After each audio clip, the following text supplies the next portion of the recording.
Hi everyone, welcome to my channel Study with Himanshi. Today in this video, we will discuss an important topic of Indian polity, which is DPSPs. DPSP stands for Directive Principle of State Policies, and they are in the part 4 of the Constitution.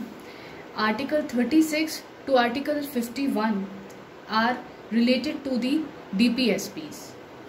Now, very important fact is that these DPSPs are taken from the Irish Constitution, and Dr. B.R. Ambedkar described them as the novel features of the Indian Constitution. Also, Granville Austin, he said that DPSPs and fundamental rights together make the conscience of the Constitution.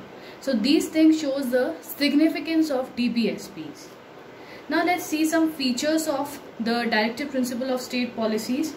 First is, they denote the ideals that states should keep in mind while formulating policies and enacting laws. So DPSPs are like an ideals जो state को follow करने हैं.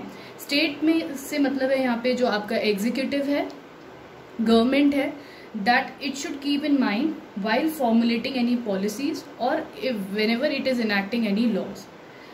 Second feature is, it is aimed at realizing the high ideals of justice, liberty, equality, fraternity that are mentioned in the preamble. So in order to make these ideals a reality, the DPSPs are aimed at making these high ideals as a reality. This embodies the concept of welfare state and not a police state. So these are the features. Next feature is non-justiciable. DPSPs, unlike fundamental rights, are non-justiciable, but Article 37 says that these principles are fundamental in the governance of the country, and it shall be the duty of the state to apply these in making laws. Although DPSPs are non-justiciable, but Article 37 says that these principles are fundamental in the governance of the country, और जो state है, it should apply, it is the duty of the state to apply these principles in making the laws. It helps the court in examining and determining the constitutional validity of the law.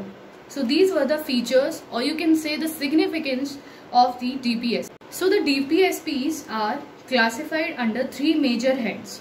जितनी भी हमारे constitution में directive principles of state policies हैं, उनको हम 3 categories में divide करते हैं. The first are the socialistic principles. जो भी DPSPs का बेसिक नेचर सोशलिस्टिक है, उनको सोशलिस्टिक प्रिंसिपल्स के अंडर पुट किया जाता है. Then second is the Gandhian principle. जो भी DPSPs गांधीयन प्रिंसिपल्स पे बेस्ड है, उनको गांधीयन प्रिंसिपल्स के अंडर पुट किया जाता है. And third is the liberal intellectual principles. ठीक है, तो इस तरीके से DPSPs को 3 पार्ट्स में डिवाइड करते हैं. अब प्रीलिम्स में क्वेश्चन कई बार इस तरीके से भी पूछ लिया जाता है कि विच ऑफ दीज आर्टिकल्स और which of these DPSPs are based on Gandhian principle और are part of Gandhian principles. तो इसलिए आपको ये जो कि कौन से प्रिंसिपल का पार्ट कौन सी DPSP है, ये आपको पता होना चाहिए, एक बेसिक आइडिया होना चाहिए. तो all these articles are mention जो कि इन प्रिंसिपल्स के अंडर आते हैं. अभी हम इन सभी आर्टिकल्स को डिटेल में आगे देखते हैं. तो सबसे पहले आर्टिकल 36 से शुरू करेंगे. आर्टिकल 36 जो है वो डेफिनेशन ऑफ द स्टेट से रिलेटेड है, और जैसे कि पार्ट 3 में हमने पढ़ा था, फंडामेंटल राइट्स की वीडियो में भी हमने पढ़ा था डेफिनेशन ऑफ द स्टेट. तो डेफिनेशन यहाँ पे भी स्टेट की एग्जैक्टली सेम है एज दी फंडामेंटल राइट्स में जैसे गिवन है. फिर आता है आपका आर्टिकल 37. आर्टिकल 37 ये कहता है कि DPSP नॉन जस्टिसिएबल है, मतलब आप कोर्ट के पास नहीं जा सकते हो इनको अप्लाई करवाने के लिए. ठीक है, बट फंडामेंटल है इन गवर्नेंस. ऑल्दो ये नॉन जस्टिसिएबल है, बट ये बहुत इंपॉर्टेंट पार्ट है गवर्नेंस का, एक बेस फॉर्म करती हैं गवर्नेंस का, और स्टेट को इन प्रिंसिपल्स को अप्लाई करना चाहिए इन मेकिंग द लॉज. तो ये आर्टिकल 37 कहता है. फिर जो मेन जो DPSP स्टार्ट होती हैं वो होती हैं आर्टिकल 38 से. आर्टिकल 38 में ये दिया है कि state shall secure a social order for promotion of welfare of the people, minimize inequality in income, status, facilities and opportunities. तो ये स्टेट का ये स्टेट की ड्यूटी है कि एक सोशल ऑर्डर मेंटेन करना for the promotion of welfare of the people. जैसे कि इनइक्वालिटी ऑफ इनकम को कम करना, स्टेटस जो है इनइक्वल स्टेटस जो है सोसाइटी में लोगों का, उसको इस इनइक्वालिटी को इक्वालिटी में बदलना, और वेरियस फैसिलिटीज़ और अपॉर्चुनिटीज़ प्रोवाइड करना। सो ये है सबसे आर्टिकल 38 में जो आपकी डीपीएसपी है। ठीक है, आर्टिकल 38 वाली जो ये डीपीएसपी है ये सोशलिस्टिक प्रिंसिपल्स के अंडर आती है। As you can see here 38 आता है सोशलिस्टिक प्रिंसिपल्स के अंडर। फिर आता है आर्टिकल नंबर 39। आर्टिकल नंबर 39 ये कहता है कि state shall direct its policy to secure right to adequate means of livelihood to all the citizens. हर सिटीजन को एक राइट है कि adequate means of livelihood provide किया जाए। Equitable distribution of material resources of the community for common good. So this is the duty of the state कि state की इस तरीके की पॉलिसीज होनी चाहिए कि हर एक को एक राइट टू लाइवलीहुड मिले। ऑल्सो इक्वल डिस्ट्रीब्यूशन हो मटीरियल रिसोर्सेज का इन द कम्युनिटी। तो ये भी आपका सोशलिस्टिक प्रिंसिपल्स में आता है। इसके अंडर और भी चीज़ें हैं जैसे कि prevention of concentration of wealth and means of production, equal pay for equal work for men and women, that also come under it. Preservation of health and strength of workers and children against the forcible abuse. Opportunities for the healthy development of children. तो all these state things comes under the article 39 और ये duty है state की कि इस तरीके की policies बनाई जाएं जो ये सब चीज़ें रियलिटी में कन्वर्ट हों। Article 39A which is also a part of socialistic principles, ये कहता है promote equal justice and free legal aid to the poor. तो इक्वल जस्टिस प्रमोट हो और जो पुअर लोग हैं जो अफोर्ड नहीं कर सकते लीगल जो फीस वगैरह होती हैं तो उनको फ्री लीगल एड प्रोवाइड की जाए। तो ये है आर्टिकल 39A। फिर आता है article 40 which is organisation of village panchayat and endow them with necessary powers to function as a unit of self government।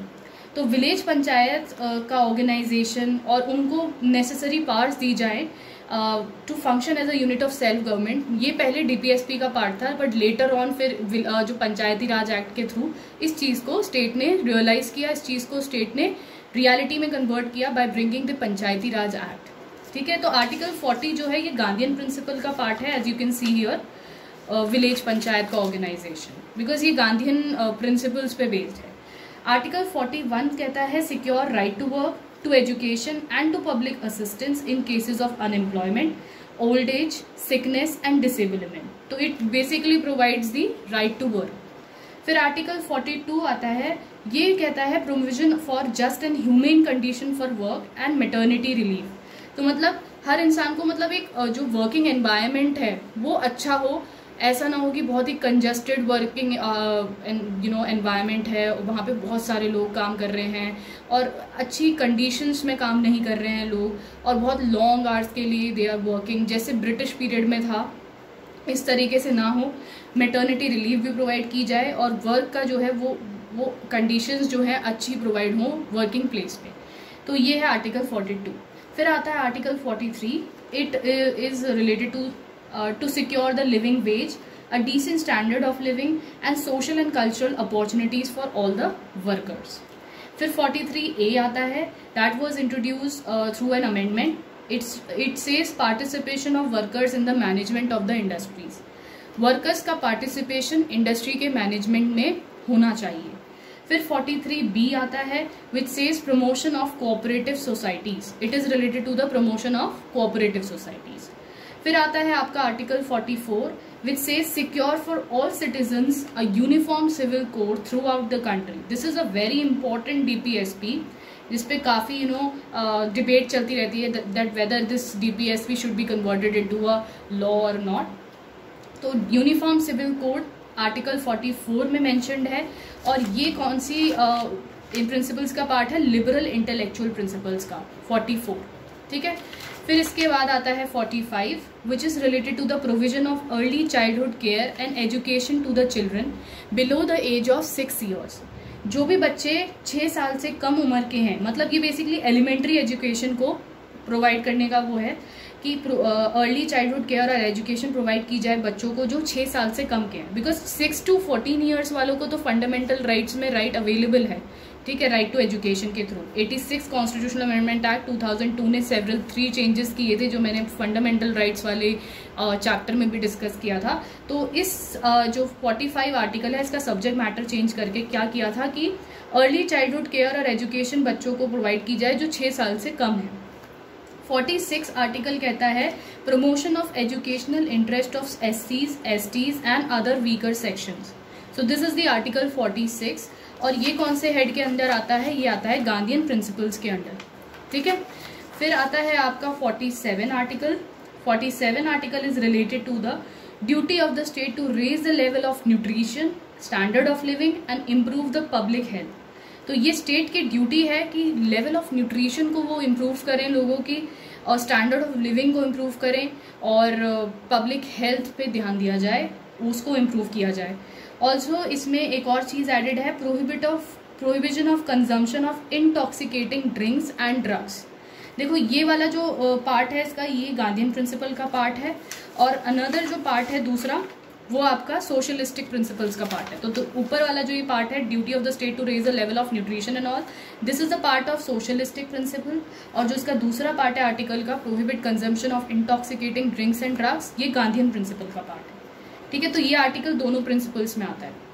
Article 48 कहता है organisation of agricultural and animal husbandry on modern and scientific lines, prohibit the slaughter of cows, calves, other milch and brought cattle to improve their breeds।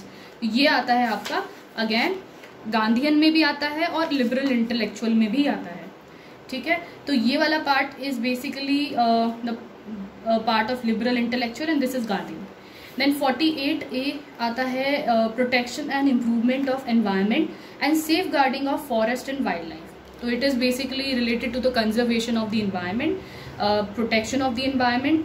So this article comes under the liberal intellectual head। तो आपको एक basic idea होना चाहिए कि ये वाला article कौन से हेडिंग के अंडर आएगा, कौन से प्रिंसिपल पे बेस्ड है। ये एक बेसिक आइडिया होना चाहिए, अगर क्वेश्चन पूछ लिया जाता है तो आप इजीली आंसर कर सको, और इतना डिफिकल्ट नहीं, 1-2 बार पढ़ोगे तो याद हो जाएगा। Article 49 is related to the protection of monuments, places and objects of national importance. Article 50 is related to the separation of judiciary from the executive. Executive हमारे 3 ऑर्गन्स होते हैं पॉलिटी में, लेजिस्लेटिव, एग्जीक्यूटिव एंड जुडिशरी, तीनों separate. तो इस article में ये है कि जुडिशरी और एग्जीक्यूटिव एक दूसरे से सेपरेशन रहे उनमें, ताकि एक इफेक्टिव गवर्नेंस हो सके। आर्टिकल 51 कहता है promotion of international peace and security, ठीक है। तो अब अगर आप ये DPSP 3-4 बार पढ़ोगे तो आपको थोड़ा सा आइडिया हो जाएगा कौन सी उसमें क्या है। याद तो ये करने पड़ेंगे, बिकॉज प्रीलिम्स में डायरेक्ट क्वेश्चंस भी पूछे जा सकते हैं और पूछा भी गए हैं कई बार। Now comes the new DPSPs। Now originally constitution में जो DPSPs थी, उसके अलावा भी बहुत सारी DPSPs बाद में through the constitutional amendments add की गई थी। जैसे 4 कॉन्स्टिट्यूशनल अमेंडमेंट्स हैं जिन्होंने कुछ चेंजेस किए DPSPs में। पहला है 42nd कॉन्स्टिट्यूशनल अमेंडमेंट एक्ट 1976। इसने 4 न्यू DPSPs ऐड की थी। That was article 39, 39A, 43A and 48A। अब आर्टिकल 39 में कुछ चीज़ें ऐड की गई थी। 39A में क्या है, equal justice and free legal aid to the poor, ये ऐड किया गया था इस आर्टिकल के थ्रू, अमेंडमेंट के थ्रू। एंड 43A में है participation of the workers in the management of the industries, ये ऐड किया गया था। और 48A में protection of the environment and all, these 4 DPSPs were added। या आर्टिकल 39 में तो सब्जेक्ट मैटर इसका थोड़ा सा ऐड करा था इसमें, बाकी ये तीनों ऐड किए थे अलग से। 44th कॉन्स्टिट्यूशनल अमेंडमेंट एक्ट 1978 में एक DPSP ऐड की गई थी, दैट वाज आर्टिकल 38। आर्टिकल 38 में इनकम इनइक्वालिटी को जोड़ दिया गया था, ठीक है। 86 कॉन्स्टिट्यूशनल अमेंडमेंट एक्ट 2002 में सब्जेक्ट मैटर चेंज किया गया था आर्टिकल 45 का, और क्या किया गया था, एलिमेंट्री एजुकेशन को एक फंडामेंटल राइट बना दिया गया था 21A के under.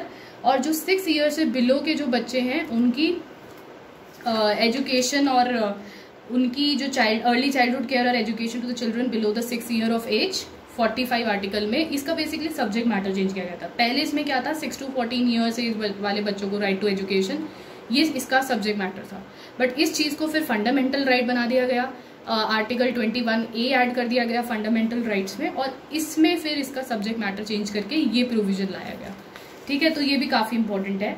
Article 97 constitution amendment act 97 2011 में इसने क्या किया था, एक DPSP 43B ऐड की गई थी which was related to the cooperative societies. तो ये आपको जरूर याद होना चाहिए, बहुत इंपॉर्टेंट है कि कौन से कॉन्स्टिट्यूशनल अमेंडमेंट एक्ट के थ्रू क्या किया गया था DPSP में।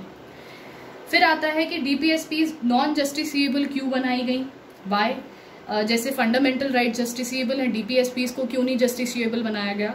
सो कंट्री ऐसा इसलिए हुआ क्योंकि कंट्री के पास उतना सफिशिएंट, हम तभी इंडिपेंडेंट हुए थे और हमारे पास इतने सफिशिएंट रिसोर्सेज नहीं थे, फाइनेंशियल कंडीशन कंट्री की इतनी अच्छी नहीं थी कि सब चीज़ें उस टाइम पे इम्प्लीमेंट कर दी जाती। तो इस वजह से ये रीज़न था कि नॉन जस्टिसिएबल रखा गया इनको।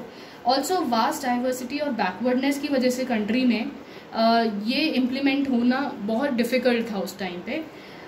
And third thing was newly born independent Indian state with its many preoccupation might be crushed under the burden unless it is free to decide कि कौन सा ऑर्डर होना चाहिए, किस ऑर्डर में, किस टाइम पे, किस प्लेस पे ये धीरे धीरे डायरेक्टिव प्रिंसिपल्स इंट्रोड्यूस किए जाएं। क्योंकि उस टाइम पे हम एक न्यूली इंडिपेंडेंट नेशन थे और हमारे पास एक ही बर्डन हो जाता पूरा स्टेट के ऊपर ये सब इम्प्लीमेंट करने में। तो it was left to the state कि वो आराम से अपना डिसाइड करें कि कब कौन सा टाइम सही लगता है उनको, उस टाइम पे एक एक करके ये प्रिंसिपल्स इम्प्लीमेंट करें, लॉ बना दें इनके ऊपर। Now there are certain criticism related to them. पहला है नो लीगल फोर्स, मतलब कोई लीगल फोर्स नहीं दी गई है, नॉन जस्टिसिएबल हैं, अगर नहीं भी मिलती है तो there are no provisions for making them implementable. Sir Ivor Jennings ने तो कहा था ये पायस एस्पिरेशंस हैं। फिर बोला गया क्रिटिसिज्म में कि ये इलॉजिकली अरेंज्ड हैं, कभी कहीं पे कुछ आ जाता है, कभी कहीं पे कुछ आ जाता है, कभी हमने देखा ना मिक्स हो रखा है, सोशलिस्टिक प्रिंसिपल, फिर गांधीयन प्रिंसिपल, फिर लिबरल इंटेलेक्चुअल, बहुत ही मिक्स मैच्ड है, तो इलॉजिकली अरेंज ये बोला गया। कंजर्वेटिव है, कॉन्स्टिट्यूशनल कॉन्फ्लिक्ट्स हैं इसमें बिटवीन स्टेट्स और सेंटर्स का, तो कॉन्स्टिट्यूशनल कॉन्फ्लिक्ट्स आएंगे कि कौन इन्हें इम्प्लीमेंट करेगा, स्टेट या सेंटर, प्रेसिडेंट और PM के बीच में, गवर्नर और CM के बीच में। फिर आता है significance. What are the significance? They serve as a useful beacon light to the courts, they are also supplementary to fundamental rights of the citizen. They serve as crucial test for the performance of the government, whether the government is performing in these directions or not. It also serve as an instrument of instruction for the state कि किस तरीके से उनको policies लानी चाहिए, ये सब चीज़ें इम्प्लीमेंट हो पा रही हैं उन पॉलिसीज़ और एक्ट्स के थ्रू या नहीं। Serve as a common political manifesto also which a political party should aim to achieve. फिर एक टॉपिक है कि कॉन्फ्लिक्ट क्या है फंडामेंटल राइट्स और DPSPs के बीच में। So there is a conflict between fundamental rights and DPSPs। Champakam Dorairajan case 1951 में ये कहा गया कि अगर कोई कॉन्फ्लिक्ट आता है फंडामेंटल राइट और DPSP के बीच में तो farmer would prevail, fundamental right जो है वो एप्लीकेबल होगा, ना कि DPSP। अब गोलकनाथ केस 1967 में ये बोला गया कि parliament can not take away any fundamental right which are sacrosanct in nature. इसका मतलब फंडामेंटल राइट्स को अमेंड नहीं किया जा सकता फॉर इम्प्लीमेंटेशन ऑफ DPSP। ये बोल दिया गया था इनडायरेक्टली गोलकनाथ केस 1967 में। As a reaction to this parliament ने इनैक्ट किया 24th कॉन्स्टिट्यूशनल अमेंडमेंट एक्ट 1971 और उसने बोला कि पार्लियामेंट के पास पावर है टू टेक अवे और abridge any fundamental right for implementing DPSP as such. Parliament ने बोला अगर हमें DPSP इम्प्लीमेंट करने के लिए कोई भी फंडामेंटल राइट अगर हमें टेक अवे करनी है तो वी कैन डू दैट, ये पार्लियामेंट ने बोला। फिर 25th कॉन्स्टिट्यूशनल अमेंडमेंट एक्ट 1971 में एक आर्टिकल इंसर्ट किया गया, article 31C, which is very important. इसमें दो प्रोविजंस थे कि no law seeking to implement socialistic principles in article 39B और C shall be void on the grounds of contravention of article 14, 19 and 31। दूसरी चीज ये बोली गई कि no such law shall be question in any court. तो ये provision add किया गया कि अगर कोई भी कोई लॉ ऐसा आता है कि जो सोशलिस्टिक प्रिंसिपल आर्टिकल 39B या C में उनको इम्प्लीमेंट करने के लिए कोई लॉ लाया जाता है, अगर वो किसी भी तरीके से कॉन्ट्रावेंशन में है आर्टिकल 14, 19 और 31 के अंडर, तो उनको वॉइड डिक्लेयर नहीं किया जाएगा।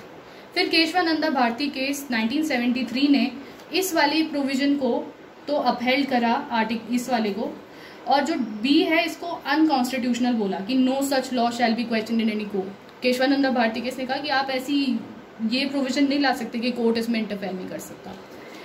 फिर 42nd कॉन्स्टिट्यूशनल अमेंडमेंट एक्ट 1976 में लीगल प्राइमेसी और सुप्रीमेसी दी गई डीपीएसपीज को over fundamental rights conferred bye article 14, 19 and 31। Minerva mills case ने इस चीज को, जो 42nd कॉन्स्टिट्यूशनल अमेंडमेंट एक्ट 1976 आया, इसको इनवैलिड कर दिया था। अब इन केसेस के ना आपको ये टाइमलाइन भी पता होना चाहिए, कौन सा केस कब आया, ये भी कई बार पूछ लिया जाता है। तो डीपीएसपीज को दोबारा से इन्होंने सबऑर्डिनेट बना दिया फंडामेंटल राइट्स के, और दे ऑल्सो हेल्ड कि Indian constitution is founded on the bedrock of balance between fundamental rights and DPSPs. ना यही स्टेटमेंट दे के क्वेश्चन बन सकता है कि इन which case it was said कि इंडियन कॉन्स्टिट्यूशन बेडरॉक पे बेस्ड है, balance between fundamental and DPSPs, तो वो है मिनर्वा मिल्स केस 1980। तो डीपीएसपीज अब प्रेजेंट क्या है सिचुएशन की डीपीएसपी सबऑर्डिनेट हैं फंडामेंटल राइट्स के। अब फंडामेंटल राइट्स और डीपीएसपीज में क्या डिफरेंस है? फंडामेंटल राइट्स जो है थोड़ा नेगेटिव कैरेक्टर है, ये हर इनमें ऐसे प्रोविजंस है जो स्टेट को प्रोहिबिट करते हैं, बट डीपीएसपीज पॉजिटिव है because they allow state to do something. फिर ये जस्टिसिएबल है, ये नॉन जस्टिसिएबल है। फिर इनका एम है पॉलिटिकल डेमोक्रेसी और डीपीएसपीज का एम है सोशल और economic democracy. They have legal sanctions, they have moral and political sanctions, there are no legal sanctions for as such. Fundamental rights promote welfare of individual और DPSPs promote करती है welfare of a community as a whole, ठीक है। और fundamental rights में there is no legislation for implementation, यहाँ उसकी कोई ज़रूरत नहीं है बिकॉज आप ये जस्टिसिबल, आप डायरेक्टली कोर्ट के पास जा सकते हो अगर आपकी राइट एब्रोगेट की जाती है। तो DPSPs में लेजिस्लेशन इज रिक्वायर्ड ताकि ये फोर्स में आ सके, law making is required for them to be implemented. फिर आता है कुछ डायरेक्टिव्स ऐसे हैं जो कि पार्ट 4 जो है हमारा कॉन्स्टिट्यूशन का, उससे आउटसाइड लाई करते हैं, जैसे कि claim of SCs and STs to services, ये पार्ट 16 में है कॉन्स्टिट्यूशन के आर्टिकल 335 के under. Instruction in mother tongue, ये आता है आर्टिकल 350A के under. Development of Hindi language, ये आता है आर्टिकल 351 के अंडर। तो ये कुछ डीपीएसपीज हैं जो पार्ट 4 के बाहर भी हैं कॉन्स्टिट्यूशन में। तो ये पूछा जा सकता है कि are there any directives which are outside the part 4 of the constitution? तो yes, there are certain directives that are outside the part 4 of the constitution as well. So this was our chapter on directive principles of state policy, and if you like the video, please consider sharing it with your friends and subscribing to my channel if you have not done so. Thank you.